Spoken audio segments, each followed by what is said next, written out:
All right, guys, so we got to talk about a great feel-good story about a hero who, honestly, maybe, just maybe, he deserves a statue, okay? Because in 2022, unfortunately, criminals are not facing negative consequences for their actions, and that's why we have a crime problem, because criminals know that they can just rob, steal, loot, kill, and not really face any consequences, damn near basically get away with it, right? I mean, especially when it comes to looting and stealing and robbing people. I mean, that's effectively legal in some parts of the country, okay? So we've experienced a crime crisis because of it.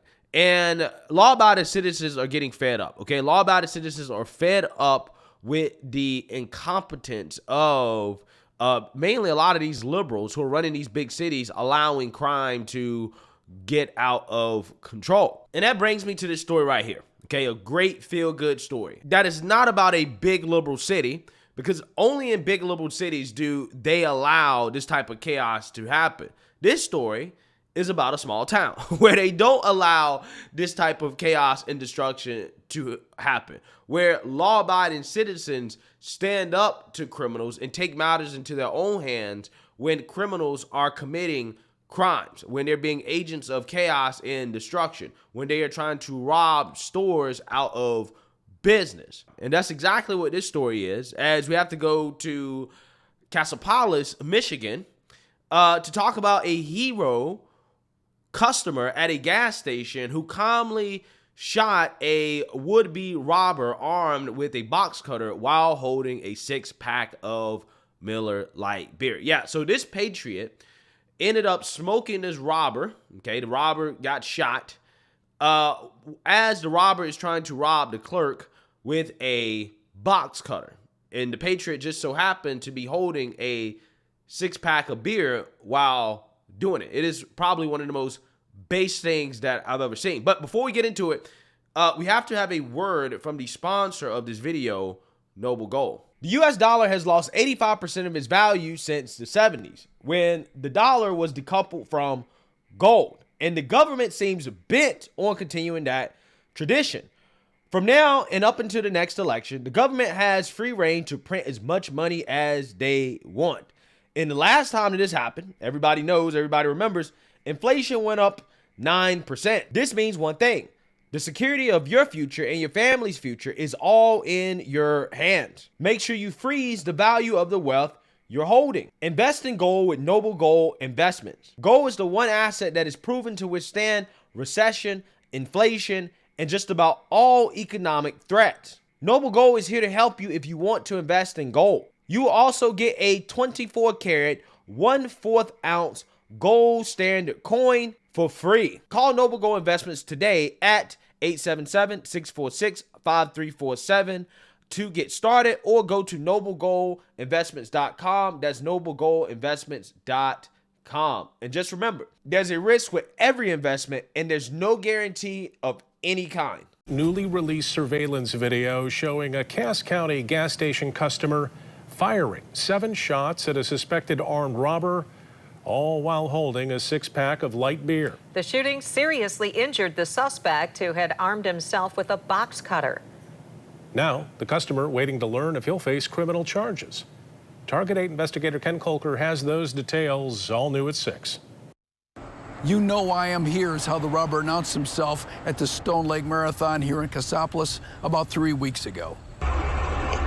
The video shows the customer holding a 6-pack of Miller Lite as the suspect, dressed in black, bursts in on July 27th. The suspect, identified as a 35-year-old Dowagiac man, pulls a mask over his face. Another angle shows the suspect approaching the store clerk. Police say he threatened the clerk with a box cutter. The customer, who has a valid concealed carry permit, told police he could not see what was in the robber's hand, but he could see the look of fear in the clerk's face.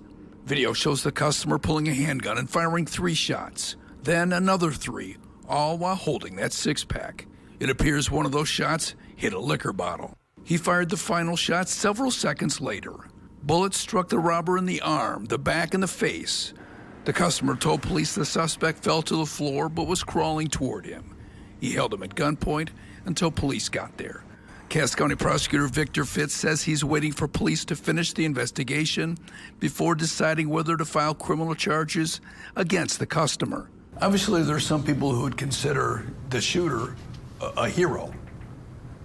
Well, in Michigan, obviously, it's clear that we do have defense of others as part of the law in Michigan, that you can defend others if they're in a situation where there's dangerous force being used against them. And certainly in this case, we'll be looking at the facts in regard to that. Target 8 reached out to the man who fired those shots, who lives about 4 blocks from the gas station, but he declined to comment. The victim of the robbery wouldn't go on camera, but said, quote, "He saved my life." The suspect was released from the hospital yesterday and arraigned here in Cass County on 3 charges, including armed robbery. Because he's a 3-time convicted felon, he could face up to life in prison. In Cassopolis, Ken Kolker, News 8. Yeah, so you seen that, you heard that. That guy is definitely a hero, and he should not face any charges whatsoever, okay? He should not face any charges whatsoever, and if he does, I'm definitely going to help support his legal defense, okay? Because patriots like this guy should be honored, okay? They should be celebrated for essentially doing something that, Democrats really don't believe in, right? Enforcing law and order. Now, I get it. That typically is up to the police to do. However, in this situation, this robber was putting the life of that clerk in danger because he had a box cutter in which he could have killed that store clerk. That is deadly force. And this guy decided, hey, you know what? I have to protect this store clerk. And that's what he did. He shot the robber. He stopped the threat. He even spared the robber's life. Okay, he spared the criminal's life because apparently the criminal was on the floor crawling. And, the guy could have finished him off. The hero could have finished him off, but chose not to, held him at gunpoint until police got there. He did exactly what any law-abiding citizen should be inclined to do in that situation if they can help. He saved a life. He saved a life. And this is the type of stuff that you need to see more of. Okay, he doesn't need to be charged. He doesn't need to face any type of prosecution, no investigation. We saw it all on video. Shut and close. Shut and close. Okay, it reminds me of that story that we have an update on involving the based Sikhs out of Stockton, California, who decided to beat a robber who was blatantly robbing their merchandise off of their shelf in front of their face at a 7-Eleven.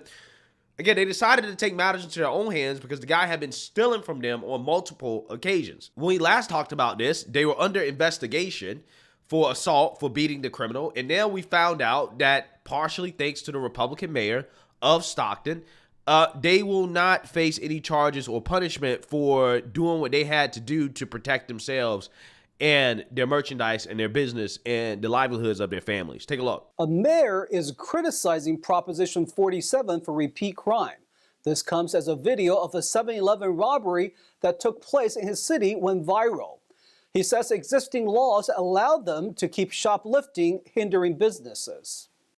Stockton Mayor Kevin Lincoln criticized Prop 47 after the video of 7-Eleven employees beating a robber went viral. In a Twitter post, Lincoln said, Proposition 47 hinders businesses daily by increasing shoplifting incidents and decreasing our law enforcement's ability to hold accountable those responsible for such acts. These kinds of California state laws continue to impact communities. We will continue to monitor the incident through the judicial process. The robber in the video, identified as Tyrone Fraser, is a repeat offender with a long criminal history, but the employees let him go. According to the police, the suspect had robbed that same store within a 24-hour time frame. Police also investigated the employees for suspected assault, but decided not to press charges. After a court hearing earlier this week, Fraser was booked at San Joaquin County Jail with a $750,000 bail on Tuesday.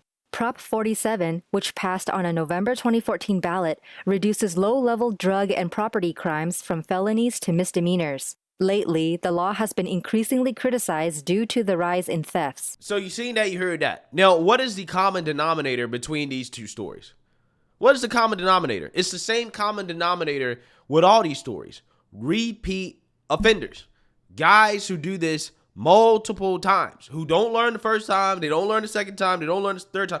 They don't learn until somebody gets killed, because the criminal eventually ends up murdering somebody, which is exactly what happens when you continue to let people out of prison and jail who have shown tendencies to be violent. Eventually, they end up killing somebody, and then at that point, they will actually face consequences. And in some cases, particularly if you're Asian and you live in Oakland, the criminals might not face tough enough consequences. You might not get justice in liberal cities that are ran by woke lunatic DAs like Pamela Price. 6:33 right now.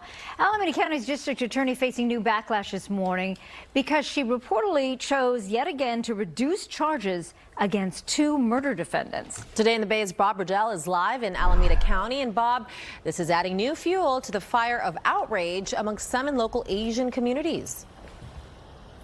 Correct. Good morning to Ginger and Laura. That is true, according to some of the people that we have spoken with. The Mercury News reports that Alameda County District Attorney Pamela Price has dropped special circumstances allegations that upon conviction would have meant longer prison terms for 2 men accused of murdering an elderly Asian man, 28-year-old Deontay Bailey and 59-year-old Demetrius Britton. They're charged with the robbery and killing of 75-year-old Pak Ho. This was back in March of 2021, taking place in Oakland. Both defendants have long criminal records, but those who have followed DA Price over the years, especially during her successful campaign for district attorney, say we should not be surprised by this recent decision, given her remarks in this earlier interview.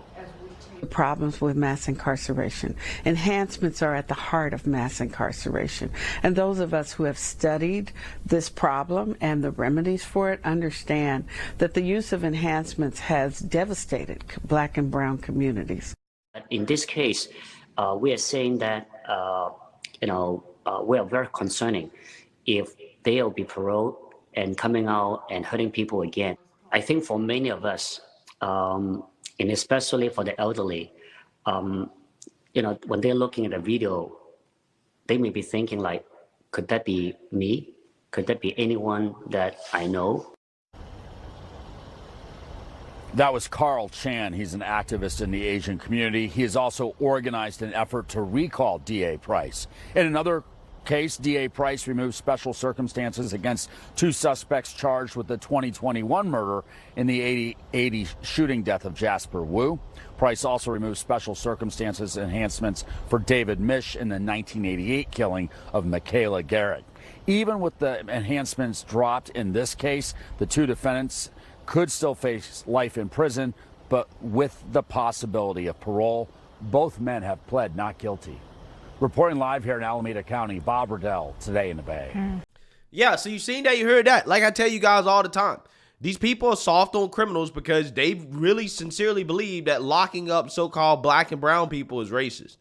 Okay, enhancements against murderers, trying to put murderers away for a long time so that they don't see the light of day, apparently is an injustice. Okay, they want to be soft on the criminals who don't give a damn about being soft on the rest of society. That's the problem. And this is why you have law-abiding citizens standing up and revolting and saying, look, we're not going to take this anymore. And the crazy part about this is that, Democrats always want to talk about that these criminals are committing these acts of violence. They're stealing, they're robbing, they're doing this stuff because they're hungry, right? Because they're struggling. They can't make enough money to eat and provide for themselves. And I'm like, okay, well, if that's the case, then why aren't you pointing the finger at Joe Biden, right? Whose economy has been terrible, right? So if the economy is that bad that criminals need to rob and steal in order to make a living, to feed themselves, to provide for themselves, then maybe you should be blaming Biden for the crime, right? Maybe Biden's economy is a part of the reason why we have so much crime. If you want to accept the liberal narrative that poverty is the reason for crime, these criminals would be scholars, right? They would be astronauts if they weren't so poor, right? This is what the argument is. If that's the case, then you should be pointing a finger at Biden. Democrats should be revolting against Biden when it comes to crime because it seems that the Biden economy is contributing to it, according to the liberal thesis, right, on why we see this type of stuff. Again, it's just amazing that we don't see more outrage at the fact that the economy is terrible from Democrats, which again, they could say that, well, that's the reason why this crime is happening, right? It's not our soft on crime policies.